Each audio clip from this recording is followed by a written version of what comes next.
Hello, வாங்க வீடியோக்குள்ளே போகலாம். இப்போ பாருங்கள், இந்த ஜக் ஃப்ரூட்ஸ் இருக்குது தானே, இது காய். இது காய்.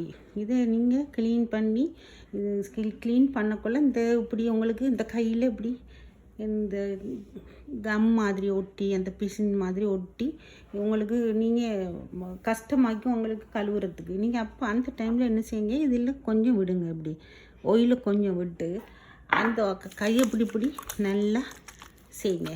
செய்யக்குள்ளே அது அப்படியே எல்லாம் கலண்டுரும். அந்த பிசின் அந்த கம் கையை விட்டு எல்லாம் கலண்டுரும். கலண்ட பிறகு என்ன செய்யுங்க, வாஷ் பண்ணாதீங்க. டெப்பில் போய்த்து வாஷ் பண்ணாதீங்க. உடனே என்ன செய்யுங்க, இந்த டிஷ்யூ ஒன்று எடுத்து அந்த டிஷ்யூவால் இப்படி தொடைங்க. வாஷ் பண்ணாமல் இப்படி நல்லா தொடைங்க. துடைக்கக்குள்ளே அது அந்த அப்படி க்ளீன் ஆகிரும். நல்லா துடைச்சிட்டு அதுக்கப்புறமா போய்த்து நல்லா கழுவுங்க. அப்போ இப்போ பாருங்கள், ஒன்று மீக்காது. நீங்கள் அந்த கம்மோட பெய்த்து கழுவுனீங்கண்டா, ஒயிலோட பெய்த்து கழுவுனீங்கண்டா வலுவலண்டு உங்களுக்கு டைம் வேஸ்ட். கழுவிக்கிட்டே இருக்கணும். அதை சுற்றி நீங்கள் கழுவாமல் இப்படி ஒயிலை போட்டு துடைச்சிட்டு அதுக்கப்புறமா கழுவுங்க. அடுத்த டிப்ஸில் பார்க்கலாம். பாய்.